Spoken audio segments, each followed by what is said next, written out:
Hey everyone, and welcome back to Strength Happens. I'm one of your co hosts, Janine, and today's episode is a very special one. We're celebrating Giving Tuesday, a global day of generosity that takes place every year on the Tuesday after Thanksgiving.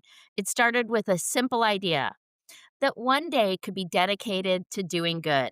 And over the years, it's grown into a worldwide movement, inspiring millions of people to give, volunteer, and support causes that they care about. Giving Tuesday isn't just about monetary donations, it's about kindness, community, and a collective impact.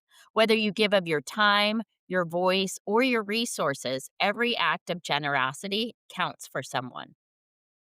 And in that spirit, today, we're going to shine some light on an incredible nonprofit making a big difference in the Tampa Bay area, as well as having an impact in Chicago and in Jill's new home state of Connecticut. Woohoo! You'll hear from the Halle Grace Foundation and a volunteer, Tracy Korn, both sharing the work they're doing, the lives they're touching, and how you can get involved this Giving Tuesday.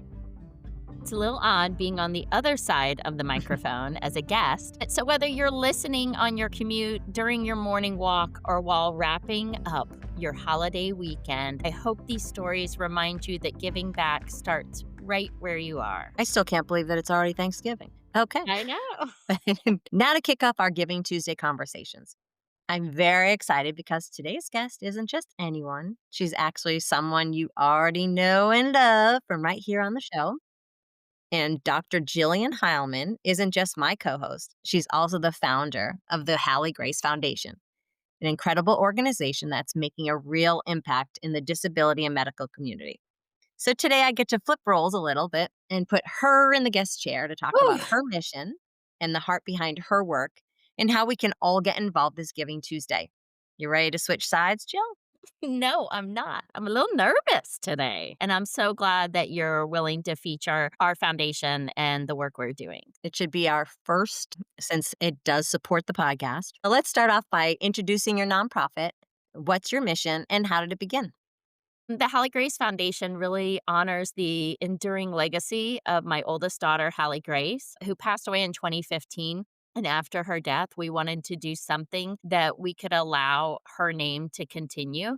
Um, Hallie, when she was in hospice, I asked her what her biggest fear was as we were processing her death, and she was accepting that. And she said her biggest fear was that she would be forgotten and that we'd stop saying her name. Um, and that's powerful because I never even thought that that would be her fear. It wasn't her fear of leaving us. It wasn't her fear of pain. It wasn't her fear of dying. It was her fear that people would stop saying her name and forget her. And anyone who met Hallie knew she was an Hmm. amazing human being. That gives So me chills. yeah. So because that was her fear, I made her a promise those last few days in hospice. And I said, we will do something where we say your name every day and we allow your legacy to live on. So the mission of the foundation is to honor the enduring legacy of Halle Grace by advancing education, support, and empowerment within the disability and medical communities. It's truly guided by Halle's spirit of courage, empathy, joy, and love. The foundation works to educate medical professionals on the human side of medicine. We provide meaningful resources to families, and this year the podcast has been one of the biggest outreach we've done for families. And finally, we inspire young people to lead with compassion and resilience when they're dealing with their own chronic illness, whether that be through helping them find their voice in that journey, or whether that's supporting them in the hospital and infusion clinics with toy drives and such. So I love it. I love that we're saying her name. I know I feel like we'll never ever stop saying her name. And then, with Morgan, it's been pretty awesome. We can still bring up memories and we keep having those pictures show up, which I know we've talked about before can be hard, but also really special. Absolutely. And we try to find the joy in it as often as possible. We have our rough days, but we certainly, with the foundation, allows me to help find the joy because we're helping others find joy.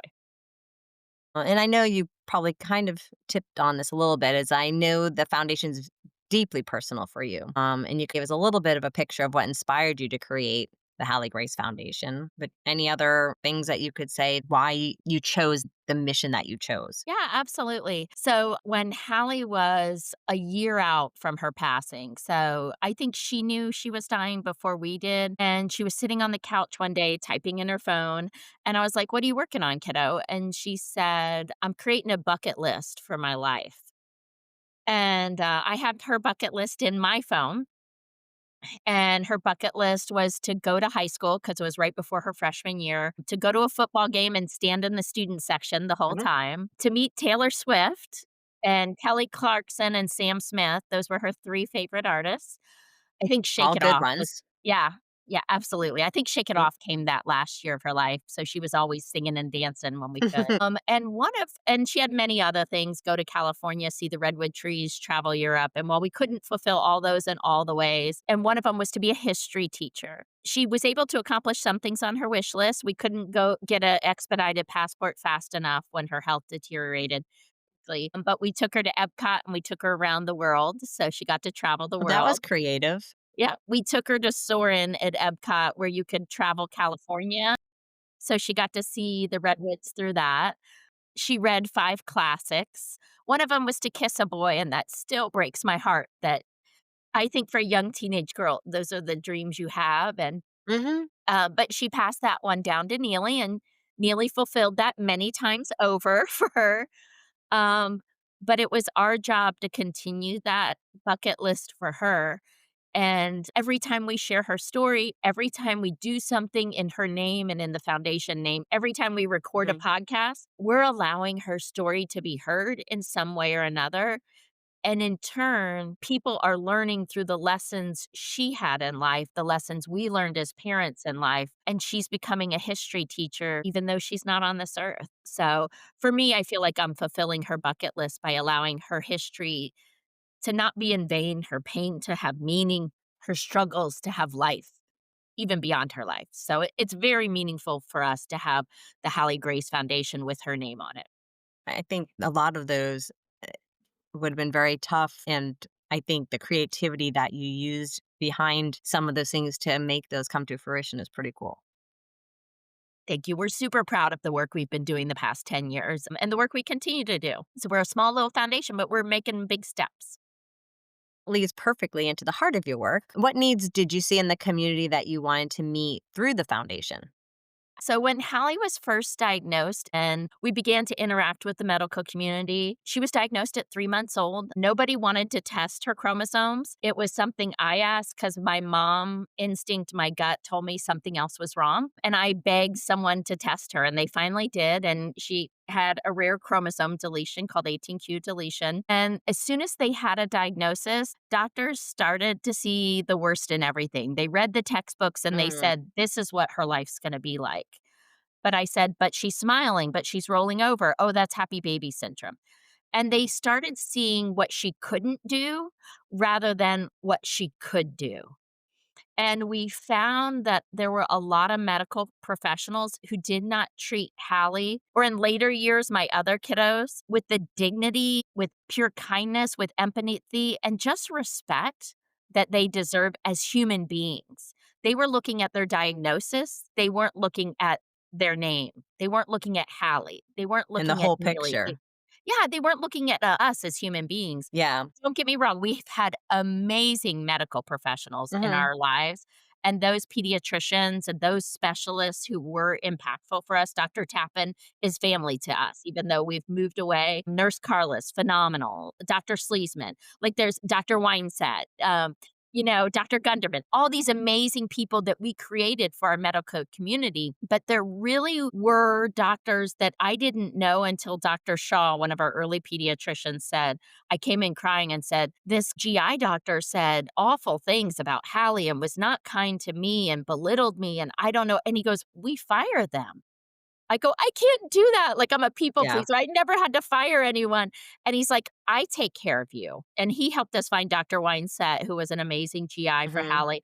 And he's like, "You need to surround yourself with those medical professionals that support you." But through the positive and through the negative, I realized that there were often times where The treatment plan did not include Hallie as part of the treatment plan, her voice. It didn't Mm, include the family's voice. yeah. We were often dismissed by certain doctors, and that infuriated me.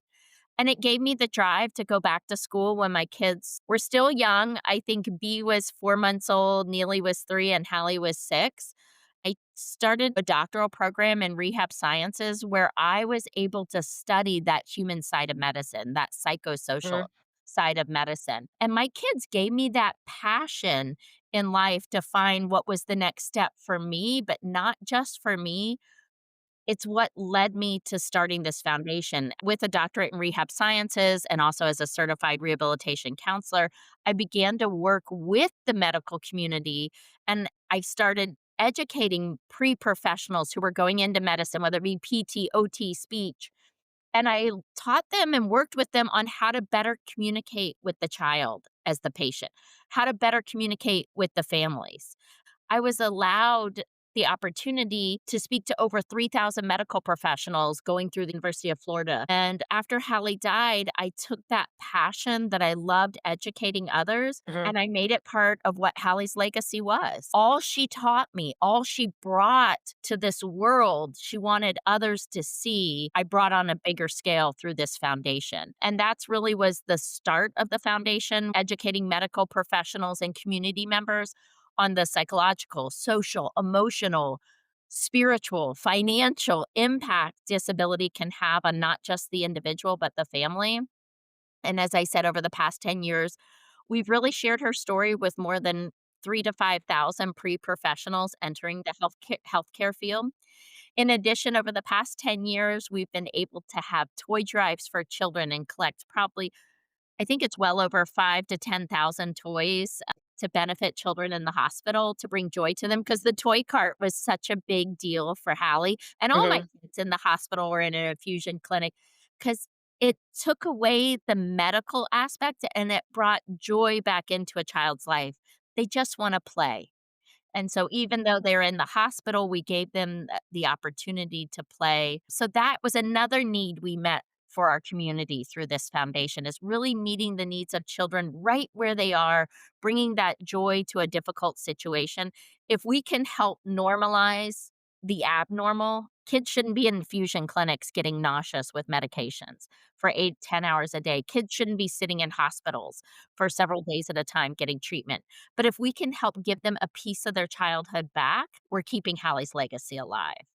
And then finally, so it's educating medical professionals, helping the kids find that joy. But the other need we really wanted to meet was allowing families to know they're not alone. And this is actually an area of the foundation I didn't really know how to do. I didn't really have the past 10 years a plan on how to meet those needs for families. Mhm. But what happened was you brought up this idea of a podcast and we kinda came up with it together, and I was like, "Oh my god, let the foundation sponsor it because Yep. this is actually the niche that we were missing. How can we let families know they're not alone? How can we share what we've learned through this Mhm. experience to meet the needs of community members, but also how can they teach us to be better at what we're doing?" So it's wonderful. We've heard from a few families of what this has meant to them, and I hope we continue to grow through this. Yeah, I think it ends up being a really cool partnership that we didn't even know we needed. Absolutely. It's been such a beautiful experience for me, and you've allowed me through this platform to keep Hallie's memory and her name alive and say it more than I have in a long Yeah. time. I say it many times when I go for a little hike in the woods, I will talk to her Yeah. on my hikes, but to say it out to the world, to say it with another human being, and for people to value that she started this legacy of what we've been able to accomplish in a short period of time. Yeah, I think just talking about her out loud has been Yeah, really nice. But powerful. I think it's incredible how you've taken such a personal experience and used it to create such a big change, not just for families, but especially for the future of healthcare. Because 3,000 pre-professionals, that's pretty incredible. And if it's in the upwards of 5,000, you're shaping the next generation of healthcare workers. Thank you. We're really proud of that. This past year, I've actually been able to work with judges, law enforcement, Mm, attorneys, all working with people with disabilities in the judicial system. So it's actually expanded a little further yep. than I ever thought even possible because they want to make sure they're meeting the needs of individuals with disabilities, and it's powerful. We are truly working to reach families, as I know firsthand. as you do as well, it can be lonely when you're raising a child with medical Mhm. challenge and that doesn't fit the norm of parenting. It doesn't fit societal norms. And we're trying to work to fill that gap through this podcast and all our Mhm. various outreach capabilities to really meet the needs of individuals for the world to see us as human beings, our children as human beings, so that we're creating a more accessible and inclusive society. And I hope the foundation really helps Mm. do that. I think the pride and joy for me, in addition to this podcast, is really working to support the kids because that's where Yeah. it started with our own kids. My three and your four. We're supporting kids who are facing some of the scariest times of their lives. They shouldn't have to Mm. deal with life or death. But while they're in the hospital and they're receiving inpatient and outpatient treatment, we're so proud that this past year we've offered toy drives in 3 states, and now that Neely and Tracy's daughter, who we're gonna talk to Tracy soon, her Mm. daughter Kelly and, my daughter Neely both moved within 30 minutes of each other in North Carolina, Mm. so we'll be doing a toy drive there. We're working to help children find their voice when they're newly diagnosed and when they're facing treatment, so we're so proud to be in 4 states now, and we're hoping we can That's expand awesome. that across the world by reaching kids where they need it most, so. Well, speaking of the impact, I know you've touched so many lives already. Is there a particular story or moment that might stand out to you, and really captures the heart of the work that you're doing? Oh, that's a good question. Let me think for a second. You know, about 10 years ago, I gave a speech on the psychosocial impact disability has on the child and the family when the child is dealing with a medical diagnosis. It was speaking to about 300 pre professionals at the University of Florida. It was right after Hallie died. And it was my first speech with this. I had been giving that speech for several years at UF, but it was the first time since Hallie's passing that I shared that story. And in the talk, I share Hallie leaves a little sparkle wherever she goes. When she was in hospice, I asked her to send sparkle because she loved glitter, she loved bling. She was my little fashionista. And after my speech of, like, with 300 people, I said, "If you have any questions, please come ask." And I looked at this one guy and I was like, "And don't forget you earned a shirt," because he was the first one to ask a question in the Mhm. Q&A. And so 50 people rushed the stage, and I was like, "Oh my gosh, all these questions." And every one of them was like the first person said it, but everybody was clamoring to tell me. They said, "Did you know that the entire time you're speaking, there was a piece of glitter on your cheek? And it Wow. sparkled every time you moved. And then when you shared the story at the end that Hallie is gonna send you sparkle, that's why all of us were crying because we realized we've been looking at your sparkle the whole time, and it was her the Wow. whole time." Oh my god, that gives me chills. It was such a it's so Mm. powerful. If you Mm. scroll back on the blogs, I share that story, and there's a picture of some of the people. And there were 2 people. One was a guy and one was a girl, and the guy was, like, so excited, he's like, "I'm gonna post a picture of the shirt." And the girl that I was talking to waited in the background, and she's like, "I'm a little nervous about going into medicine," and we had a little talk, she's very emotional, and she's like, "I Hmm. just don't think I can do it. I don't think I can go into medicine because I cry e Hmm. easily." And I said and we talked about it. She goes, "But you're giving me a little hope about the human side of medicine that maybe patients will actually not see it as a weakness, but will see it as a strength." But my dad Mhm. is also a doctor, and he told me I need to be strong. Like, and she's like, "I want to go into oncology, and I can't be crying because patients need us to be the strong side. But you gave me hope that maybe I can do this, but I'm going to think about it." Blah blah blah. Mhm. So then she reached out several years later and she sent me an email and she said, I got my residency. I got matched to oncology." Wow. And she said, "You gave me the strength to go to med school because I can be my authentic self. I can pursue medicine and I can cry with a patient and I can love them and I can see the human side of medicine and it's going to be an asset to my program. It's not going to be a weakness to my patients." And that was probably the most profound part that I've had working with, sharing Hallie's story. So, I think it's amazing to think how one story or one conversation, it can absolutely change the trajectory of someone's life. And absolutely. in this case, you helped shape the kind of doctor that she'll become. And the ripple effect is just powerful. Absolutely. It's just it was powerful for me that she took the time to tell us Yeah. that it did make a difference. I haven't been able to give that speech that often since moving to Connecticut, so I'm hoping it's one of my plans of my next steps to get out and share her story more with, pre-medical professionals in Connecticut, but, it's hard when you're a small foundation and you're doing everything you can at this point, but yeah. I think you have so much to offer. And I think that and it's time that you'll find those avenues and those colleges or hospitals or that you'll be able to share her story even more so and it will spread slow and steady. That's the plan. So I appreciate you allowing me to share some of the impact we've had as a foundation because it does mean a lot to me. You hear about different foundations and when they get really big, they lose that human element. And I think that's what today is allowing everyone to learn more about the human element of what the foundation really is doing. I appreciate the opportunity. It's a gift and it's another way to say Halle, Halle, Halle. I will keep saying your name, Cass. Well, I imagine there are still challenges that come with running a smaller nonprofit, like you've mentioned. And what have been some of the bigger hurdles? Yeah, that's a great question. Gosh, you have some good questions. I I'm don't know pulling where them out of my pocket today. you're pretty darn good. I love it. Yeah, it's a little harder as a smaller nonprofit. We are a 501(c)(3).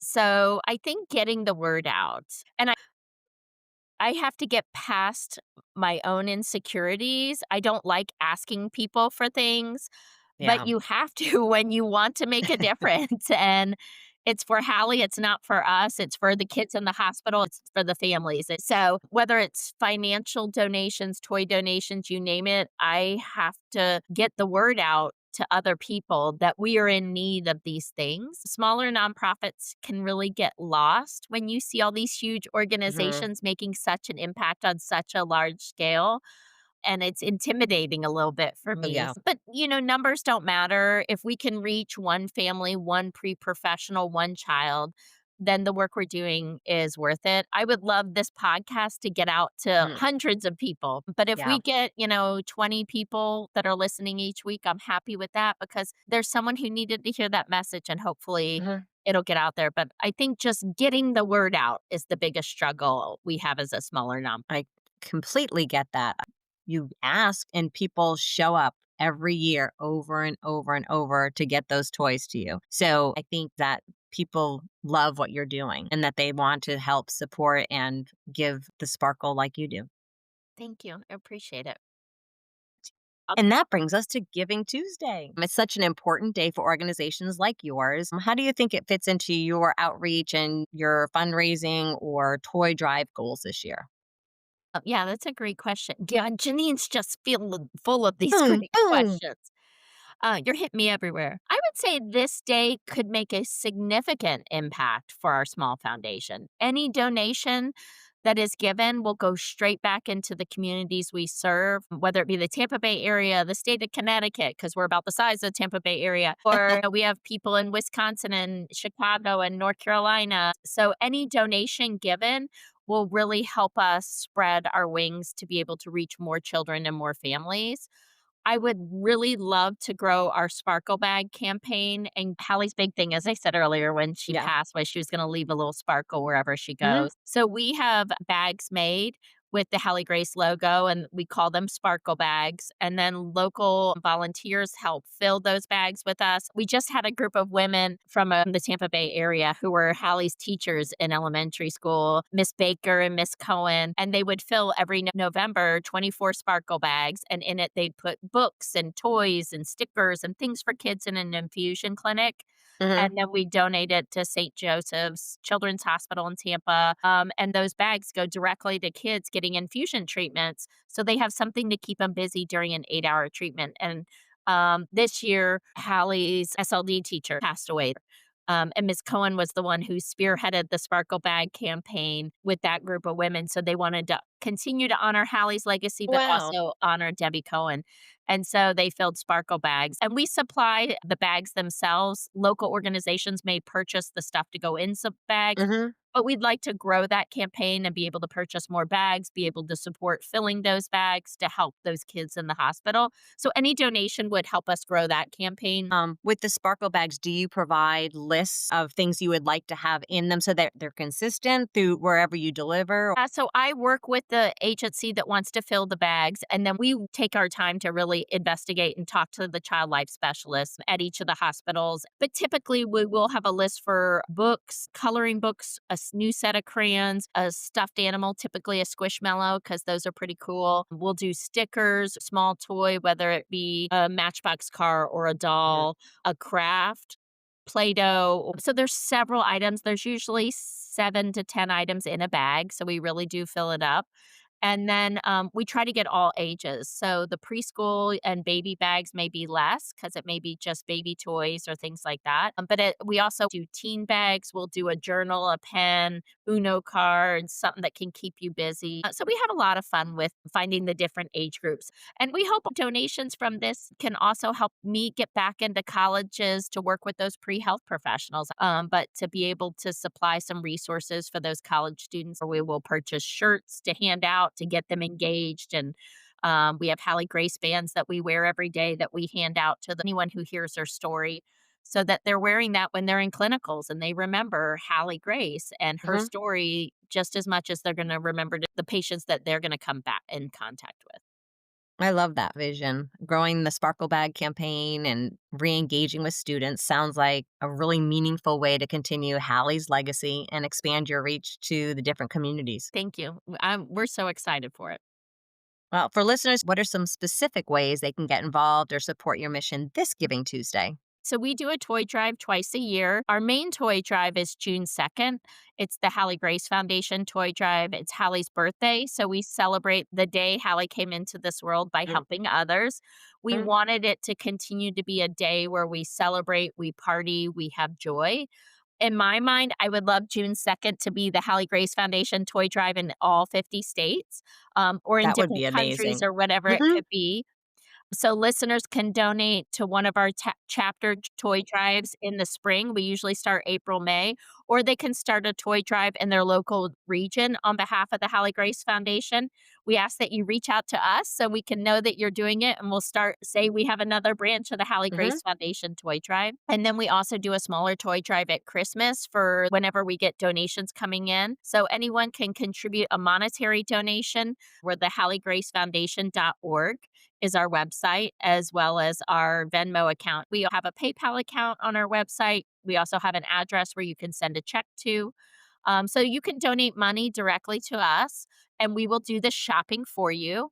Or if you choose to do some shopping and you want to make some donations in Hallie's memory at Christmas or on June 2nd, you can always let us know, and we will feature you on our website, in our blog, and on our Instagram page. Just tag us when you make that donation and take pictures. And last thing, as I said, I'm not good at this, so I'm like turning red, but financial donations can be made online or mailed in, as I stated. We use that money to support this podcast, to travel to colleges to do presentation, to support Sparkle Bags, to do the toy drive, and just so much more. We're just hoping that we can continue to expand to meet children's needs, families' needs, as well as medical professionals. I love how you've turned Hallie's birthday into a day of joy and knowing that you're giving back the way you intended and that she wanted. If people knew Hallie the day she went into hospice, the palliative care doctor said, "I'll tell you when I think it's time to go into hospice." And it was time. We had tried all the medical treatment to get her pain-free, and it was her body was shutting down. She was just in pain, and I remember he told us, "It's time." And he asked if we wanted to tell her privately because we were at the hospital at the time. So we went in and John and I sat down with her and we talked to her and we said, "The doctor said what we talked about, it's Mhm. time for hospice." And she had thanked us to allow her to die with death and dignity that she wanted, and this is what she wanted. And she thanked us for that. And I said, "Grammy's at home with Neely and B. Is there something special you want for dinner? Is there something special you want us to do tonight?" And in true Hallie fashion, she said, "I want a dance party." Mhm. And so my mom got little Shirley temples made for the kids. And we got home and we danced the conga line and we videotaped her dancing it every time we went in the That's round the awesome. room. I may have told this story before, but I love it. And we played the music and she danced the conga line and she looked in the camera and goes, "I love mommy." And she danced around again and go, "I love Neely." So we have on tape her saying she loves everybody in the That's family. awesome. It was a beautiful experience, and so the fact that we celebrate and we have joy associated with her Mhm. birthday just reminds me of she'd be dancing too. She would want this for us. Well, before we wrap it up, I'd love to end on a personal note. And when you think about all this work, your foundation, your outreach, and your heart for helping others, what does giving back truly mean to you? And I have always had a strong desire to give back to others, whether that be with time or money or Mhm. hours of volunteering. I think it was just the way I was raised. We always Mm. volunteered with Special Olympics as kids. My mom worked in the school system as a school psychologist. We always adopted a family who didn't have a Thanksgiving dinner or Christmas dinner. Mhm. So it was ingrained in our core values. So the Yeah. fact that I'm able to give back through this foundation allows me to honor Hallie's legacy, but also honor Mama Donna, who raised me to to be a To giving think of soul. others. Yeah, Yeah. to think of others, and my grandma Neely was absolutely the same way, and I think it's just passing it down from generation to generation, and hopefully I'm teaching that to my children. That's such a beautiful way to put it. And I think you don't always realize how much your family and your parents and grandparents create who you become. Absolutely. Mm. But And they giving back doesn't just change the world around us, it changes us too. And I want to thank you, Jill, for sharing your heart, your story, and especially Hallie's legacy with all of us today. So, if any of you choose to support our small little foundation, we appreciate your willingness to help us carry on Hallie's legacy. If you want to donate some toys this Christmas, tag us on Instagram or TikTok. We want to see her name being spread across the world. It would mean so much for our whole family, but also for Hallie to know that people have not stopped saying her name. As we head into Giving Tuesday, it's not just about monetary donations, it's also about giving time, heart, and just being present. Our next guest is Tracy Korn, and she truly embodies that spirit. We're going to hear her story and what being part of the Halle Grace Foundation means to her. Tracy, can you introduce yourself and share how you first got involved in the Halle Grace Foundation or what Halle Grace may mean to you? I'm Tracy Korn, and I first met the wonderful Hellman family when Hallie and my youngest daughter Elizabeth were in kindergarten together. Lizzie and Hallie became great friends, and the Heilmans became like family to us. So that's how we were first introduced to the Heilmans, and of course to the Halle Grace Foundation because of that. What inspired you to volunteer with them? Well, Hallie meant a lot to not just myself, to everybody in my family. And she was afraid she would be forgotten. And I never wanted that to happen. And I knew I would never forget her. And I just wanted to make sure that I could be a part of her legacy and to know that we would never, ever let her be forgotten. That she was so impactful to so many people that that just could never happen. So I was just so happy to get involved with the Hallie Grace Foundation. And I have to share that Tracy was the number 1 Girl Scout troop leader, for Hallie and Lizzie and all the girls that were in her Girl Scout troop from I think Hallie joined their troop when they were in 1st grade, when Hallie was Yeah. 6, and stayed all the way through till the end of her life, and one of the last trips we ever made was Tracy told me, "The girls wanna do something with Hallie," and they all knew Hallie was dying, and all the Girl Scouts got together, and Hallie was in bed most of the time that spring, and Tracy said, "The girls decided they wanna spend their Girl Scout money on doing something with Hallie at Universal Studios to take her to Harry Potter World, and we know Hallie's having tough days, so when she has a good day, you call us, and we'll be there." Sure enough, one morning, Hallie woke up on a Saturday, I think, and she said, "I feel good." And I said, "Okay, good enough to go to Universal Studios." And she goes, "I think so." And I called Tracy, and within 30 minutes, the Girl Scout troop was at our door. A bunch of high school freshmen, 15 years old, have so much to do on the weekends, and they chose to spend it with Hallie and drove over to Universal in Tracy's van. And Hallie made it, I think, 2 or 3 hours, and the girls were amazing. Hallie couldn't regulate her body temperature, so here she is in a wheelchair, bundled up in a sweatshirt in May in Florida, and a blanket over her, and the girls are dancing with her in the wheelchair and just made her feel special, but it wasn't to make her feel special, it was just who they were as human beings, and I think Tracy fully has embodied that of love and compassion and just family, and those girls meant everything to Hallie, and that was one of her last memories was being able to go with them, and Tracy made that happen through that Girl Scout troop. Oh, well, no, she meant a lot to them too, so I think they were happy to do it and to be with her, Good you know. memories, and Hallie was the Oh, there. parliamentarian for the Girl Scout troop. Oh, yeah. She's tough.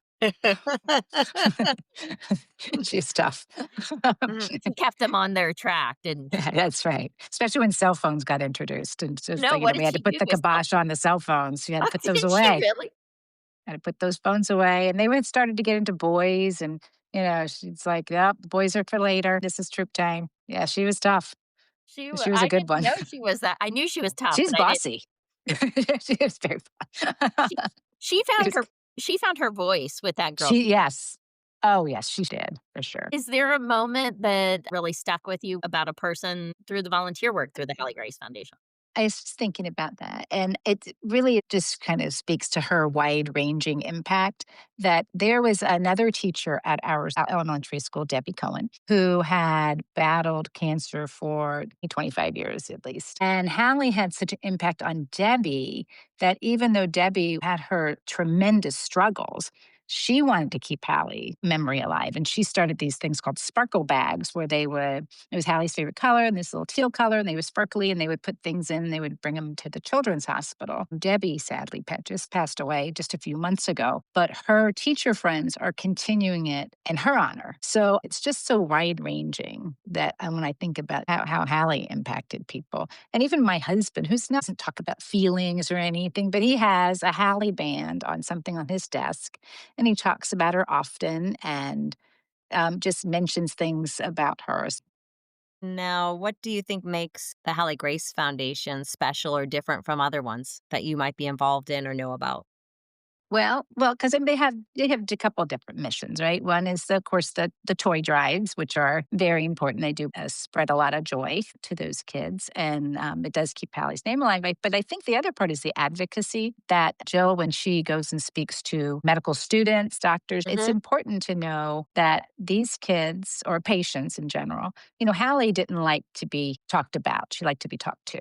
Mm, Right. So that she would have groups of doctors come in and they would be talking amongst themselves. And she knew more about her case and her history than any of them. And they should include her in that. And she tried to advocate for herself. And I think Jill is doing a really good job kind of training this next generation of medical professionals to look at especially children with chronic illnesses, which we all have various degrees of illness with our kids. It's important that they address them in such a way that includes them in their care plan, not just they're not just a patient to them, that they can relate to them and then can be respectful of them. Because I think that's a great thing that Jill's doing. that's a hard thing for our kids too, because I do wanna emphasize Tracy's not just a volunteer with our organization and a friend of both Janine and I, and our girls grew up together, but she's also a mom to kids with chronic medical conditions, and so you know a lot of what we talk about, and you've experienced that firsthand as a mom, and our part of being a mom is to teach our kids to be advocates, and it doesn't end when they turn 18. We continue to teach them how to advocate for themselves, and that's Yeah, a hard one. yeah. Well, I mean, Mike Kelly's 30, Are you 37. allowed to say that out loud? Oh, She's I our haven't gotten any. babysitter, damn it. Don't I say that know. out Yeah. loud.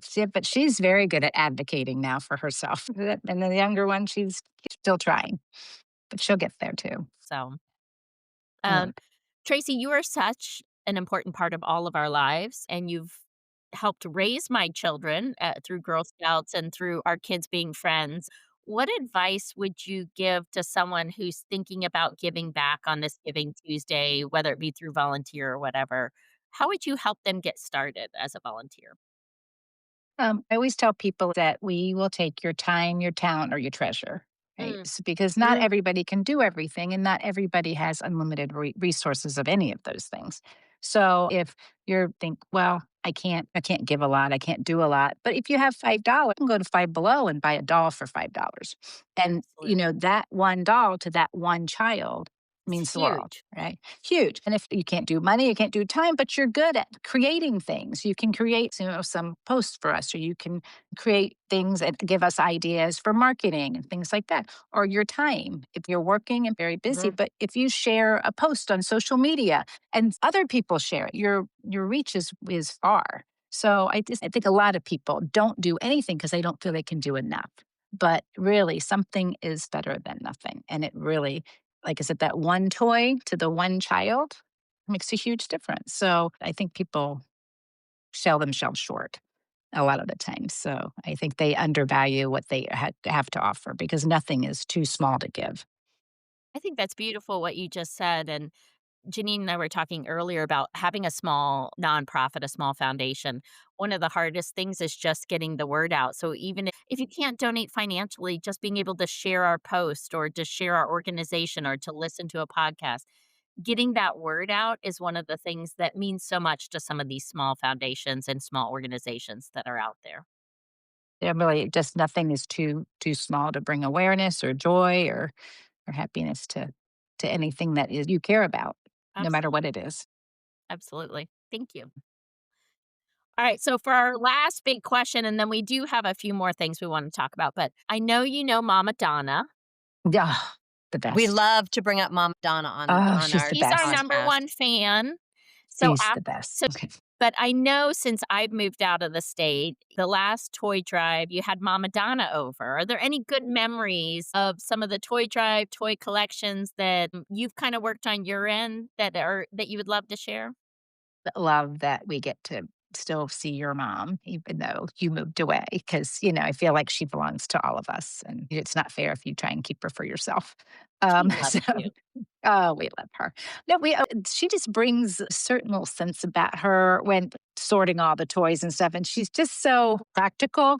And, we're like, Mhm. well, when we do this, and when we do this, and whatever, we have like tables spread out and we're sorting. And then she's just like, what's the matter with you all? It's so simple. It's just toys. You're just making it too difficult. And she just like looks at you like, That's a do this. Mama Donna And thing. we're like, oh, yeah, that does make sense. So, Mama yeah, she Donna has no qualms about sharing how she feels. yeah. My favorite story with your mom is that you had your surgery right before our Girl Scout trip to Washington, D.C. So your mom went Oh, in your that's right. place. I did. This And is back when Hallie was in and the girls were in 8th grade, I think. yes, yeah, it was this summer between middle and high school. And Yeah, it was our actually, summer Hallie's health tour. was starting to deteriorate, and Yeah, we didn't yeah. know it, so yeah. Yeah, we had summer tour shirts made. And so she got to come with us, and she was amazing. She was just so good. We had another parent with us that Was there. was there. And yeah, she got stuck with her. But I'd be like, I've got boxed wine. Yeah. She's like, I'll be right over. My mom still talks about box wine and Tracy and Kelly's hotel room. Somebody gave me that as like a joke or something. I thought, oh, I'm going to bring this on the Girl Scout trip. Now that I'm Girls not were a Girl in the Scout leader. rooms, and then the adults were in their own rooms, and it was Yeah. so cute because my mom was so excited. She's like, because I had had to have hernia repair surgery. Oh, it's And I couldn't go on the trip, I was so disappointed, and I think I knew Hallie was getting sick, and I was like, "I don't wanna miss anything," and my mom's like, "I'll go, I'll take care of her," because she had so many medical issues, we didn't wanna just send her without someone who Eh, knew and we make everything, and Kelly came Yeah. too and Kelly's because a she was the Yeah. nurse. nurse, She so had to we come. thought, "Oh, Kelly's going, we feel safe." That's right, that's right. That box dog. Oh my god. Oh, I those had the were some best time good with your mom. memories, good Your memories. mom is she's the best. She is just the best. She's a Well, she great mom. absolutely loved that you guys still continue to include her since we're Of not course. around for the toy drive in Florida, and she could be a part of Yeah. that, so Yeah, it was great to see her this year yeah, too afterwards, she on the said, "It's just so nice to talk about Hallie with people who knew Hallie," so Yeah.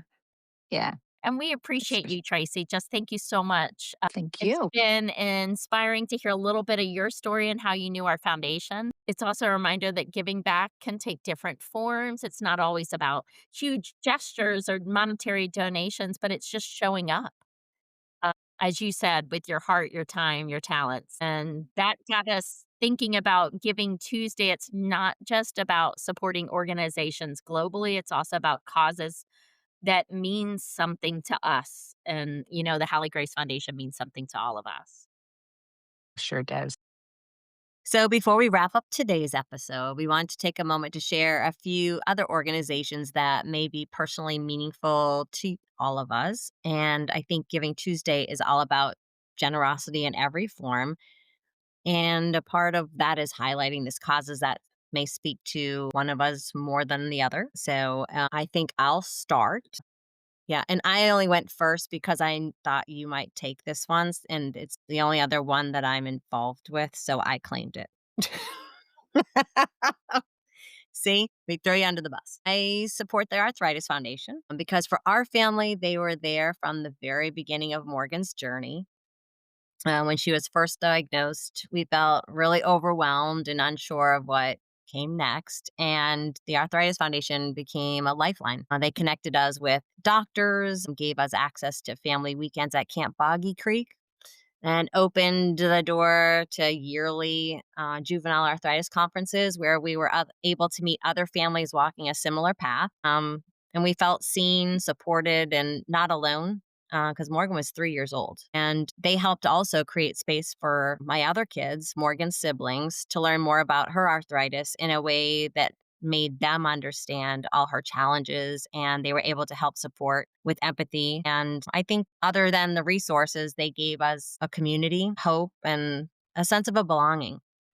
And I feel like this organization will always hold a really special place in my heart and the whole family because the kids still talk about all the trips that we took to the different places that they sponsor the conferences. Well, I will jump in next to share. Obviously, the Halle Grace Foundation has the most profound impact on me because it's my child. But beyond our foundation, for me, I'm going to take this one too, so Tracy can't take it. It's the Make a Wish Foundation. Ah! I knew Tracy was gonna steal this one. All 3 of my kids are Wish kids, and the mission of the Make-A-Wish Foundation is really to create those life-changing wishes for kids with critical illnesses like my kiddos. By granting wishes, the organization looks to provide some sort of hope or strength and really just that joy that our foundation also works towards to make that impact on not just the child's life, but also the family. And we are so grateful. All 3 of our kids were Make-A-Wish kids, and it allowed them to normalize their lives and have fun for just being a kid or a teenager in Neely's case, despite their diagnosis. And Tracy's daughter, Kelly, was Neely's wish granter, and she's a wish granter for the Make-A-Wish Foundation. And it was just beautiful for us to allow our kids that break from being sick so that they could just be a kid themselves. Yeah. Well, yes, the Arthritis Foundation, of course, because both of my kids have arthritis and they provide so much to so many. And of course, Make a Wish. I mean, all my favorite kids with chronic illnesses have been Make a Wish kids. So those are both wonderful organizations. And I would say that there's a lot of, and those are big name organizations, there's a lot of small ones. We have the local Democratic Women's Club, which I'm involved in, but we support a migrant community which is close. We live in outside of Tampa. And so it's a migrant community that picks your strawberries and your vegetables, and it is just abject poverty out there. Mm. And it's just one woman from our club, or partnered with a local church, and they deliver food every week to 75 families and And that's through the 225 Democratic kids. That's Women's impactful. That's with our club. Yeah, it's one Oh, of our members. She started, so we support that. We just wrapped presents the other day because Mm. the leader of our little group, is determined that every child's gonna get at least one toy. 225 kids in these families that, yeah, and so I just think there's a lot of local, Mhm. not big name organizations, just local things that people that have started or they're involved in, and Mhm. it's just so impactful. Yes, but those are 2 great organizations that you 2 mentioned. They do mean it. They do mean an awful lot to me. Yeah, I love that you mentioned the local chapter of your Yeah. Democratic Women's Organization and the work they do with migrant communities, because Mhm. I think that's true. There are many small organizations that people can find in their own community when they're doing Giving Tuesday. We certainly appreciate it at the Halle Grace Foundation, but there's so many more. We'll give a special shout out as well because all three of us know Purple Playas is another organization that helps kids dealing with chronic illness. We'll put links to all these organizations. And Tracy, if you have your Democratic Women's Organization, we'll put their information on there to help out with Christmas. We're going to add it to our show notes. But if you're looking to give back on Giving Tuesday, we appreciate you reaching out to our groups. But any organization, nonprofit that we either featured today or a cause that's near and dear to our listeners' hearts, we just want you to remember that any act of generosity is going to matter to somebody, and that is going to change somebody's life. Giving Tuesday is just a reminder that we all have something valuable to share, and it can add up to something so much bigger in our lives. Mhm. And as we close today's episode, I want to say a huge thank you to Jill and Tracy for sharing their stories, and to you, our listeners, for being part of this movement of generosity. If you're feeling inspired, check out the show notes for the links of organizations we featured today. You can donate, volunteer, or even just share their work on social media. It all is going to help. This Giving Tuesday, let's make kindness go viral. If anybody's been watching the news, we need it more than ever. Together, we can create a ripple effect of hope, of generosity, and truly of a sense of community. Thank you for listening to Strength Happens. And if you've enjoyed this episode, please share it with a friend and help spread the word about the power of giving back. And until next time, keep giving, keep growing, and keep sparkling. Aw, I love that. Thank you. Thank you, Tracy.